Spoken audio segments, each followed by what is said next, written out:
Sequels.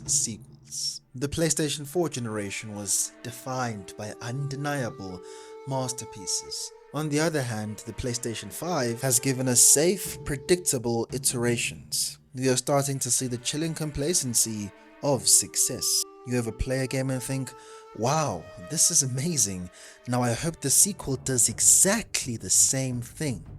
Yeah, me neither. Now, which camp do you think the recently released Ghost of Yōtei falls under? Sometimes sequels are what we always dreamed the original game to be.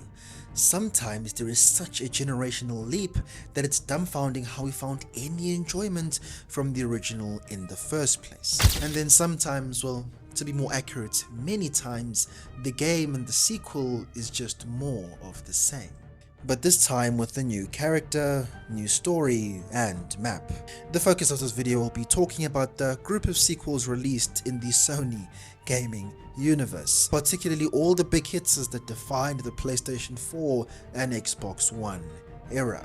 All of their significant franchises have now released their very own sequel on the PlayStation 5, with all of the originals amassing significant fan and critical acclaim.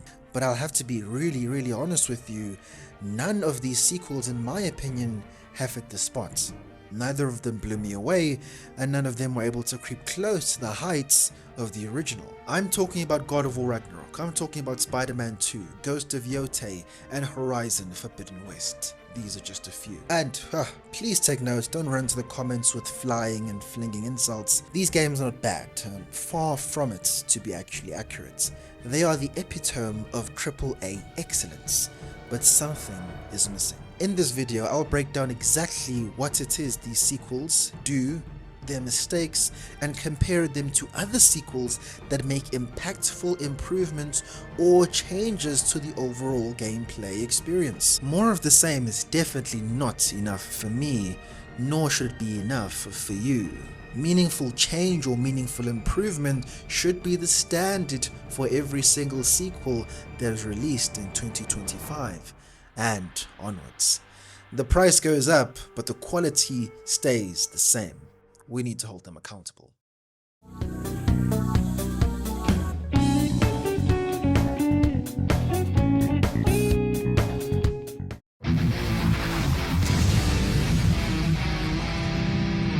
Ghost of Yōtei dropped a few weeks ago and it has gotten a lot of hype. Sucker Punch have thrown out the superheroes and gone full force into making Ghost a franchise. So considering the current trend they're beginning to start, it seems like they're going to continue to make games set in feudal Japan with a brand new map, a brand new character, and a brand new story. That does sound quite familiar now, doesn't it? Oh no! Strange that we condemn Assassin's Creed for its copy-paste formula, but as history shows, gamers will be fooled by a fresh coat of paint. Perhaps for some people, in their opinion, it's probably too early to judge the new emerging Ghost franchise like Assassin's Creed, but I see this coming, and the transition from Yōtei from Tsushima is truly minimal, and I think this is a trend that's going to stay. Considering the graphical fidelity and the visuals of the game, there has been a step up, but the thing is, Ghost of Tsushima and many other Sony games have already reached the so-called graphical ceiling. There truly isn't much to go from here, and this isn't their fault. There isn't much of a change in terms of graphical fidelity, and this can definitely hold the game back from an experience. Now, in terms of gameplay, there definitely have been some bigger changes. Stances have been replaced with some new weapons, and the additions of firearms add some new spice to the formula. But fundamentally, the game remains the same. The same with a few tweaks to the already established open world activities. So if we can be absolutely honest, the hope from a Sucker Punch developer perspective is that you as the consumer are absolutely fiending for some more Ghost of Tsushima. The story also lacks the internal moral battle Jin was fighting between being a samurai of honor or a cutthroat shinobi who'll eliminate all enemies by any means possible. The narrative depth was simply lost. Well, I guess some players and some developers are, quite comfortable with the level of stagnation. id Software, the developers of the new Doom reboot, said bump that. Enter Doom 2016. The reboot of the classic series that defined what a first-person shooter is today. Doom 2016 was a cool shooter with glory kills, cool upgrades, no reload buttons, and no ADS outside of a few weapons here and there. For me personally, funny enough, I actually personally didn't like 2016. It got high reviews and I thought, hey, let me give this game a try. My main influence was actually Angry Joe because he absolutely loved the game. When I got my hands on it, I didn't see what all the fuss was about. But the game was methodical, fully linear, and had some cool visuals, so I was able to get a modicum of enjoyment from the title. And then of course a number of years passed and a pandemic later, id Software thought, wouldn't it be cool if we made another Doom?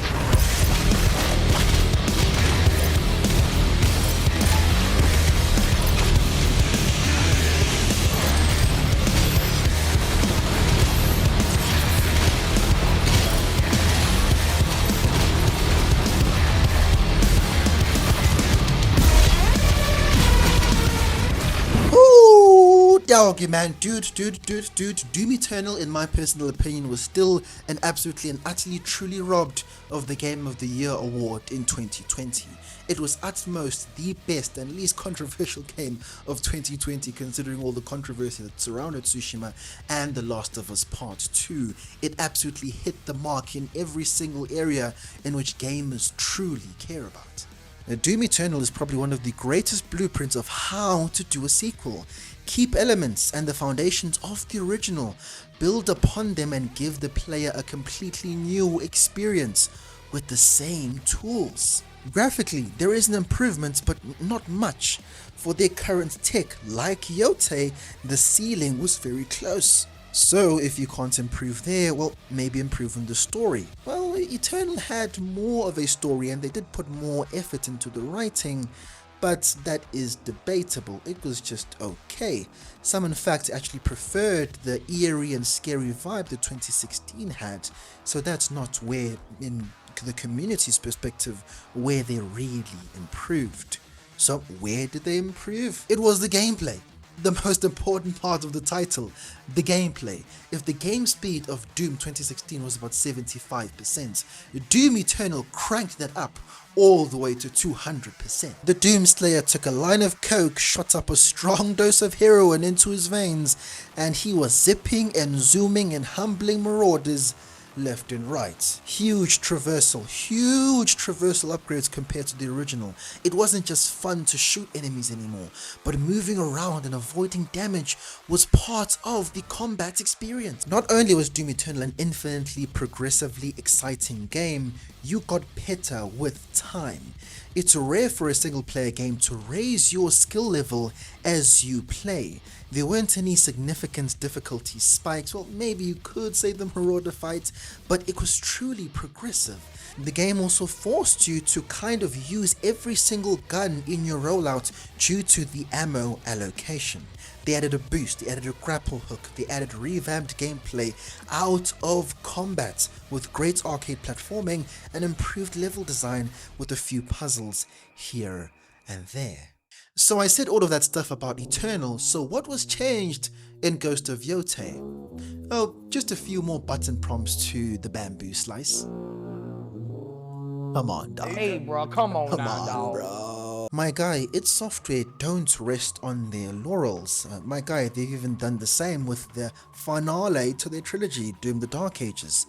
Every single entry in the franchise is a brand new experience somehow. The fundamentals are still there, but changes are made every time to keep it fresh and exciting. You are definitely getting your money's worth with every single subsequent release. They are trying every time. The same can't be said about many other developers.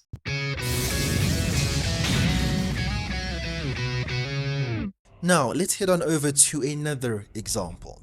God of War 2018 is one of my favorite games ever, sitting comfortably in my top 5. An unforgettable gaming experience with some of the best storytelling, period, not just in gaming. When I hopped into Ragnarok, I was simply unimpressed. The graphical ceiling, just like in Tsushima, was already reached. The gameplay was fundamentally the same, with a few new enemies and weapons.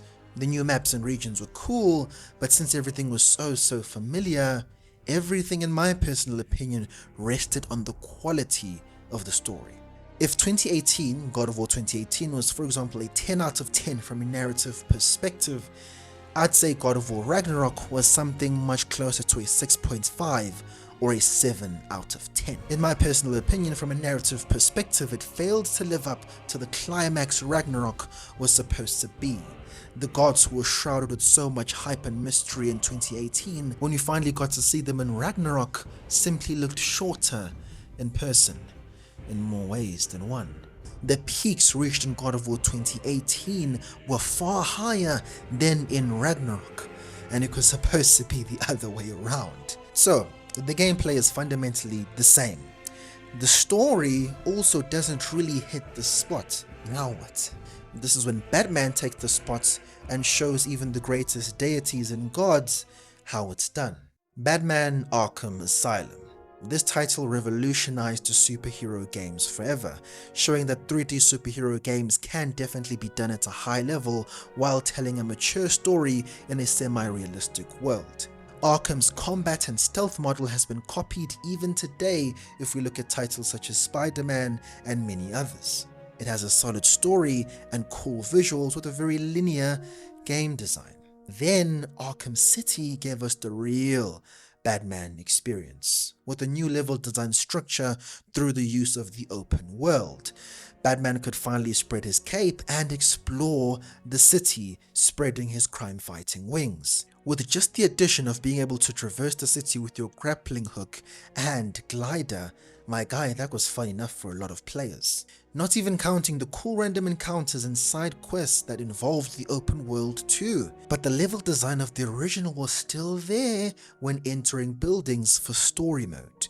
It genuinely improved the gameplay experience, and through the use of that open world, they were able to give the finale and the final Protocol 10 sequence and that conversation with Alfred the great and real scale in which it needed. This sequel added strong gameplay improvements to the game and fundamental gadgets to the combat experience with even more stealth options.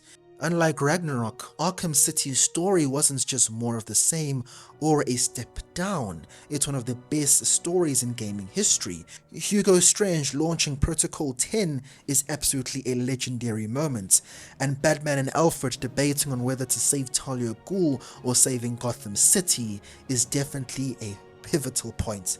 Despite Ragnarok being a far more important and monumental event, Protocol 10 in my opinion is far more memorable in my gaming experiences. Ladies and gentlemen, in conclusion, not everything has to change or improve, but there has to be something drastic, a bigger change that players can latch themselves onto.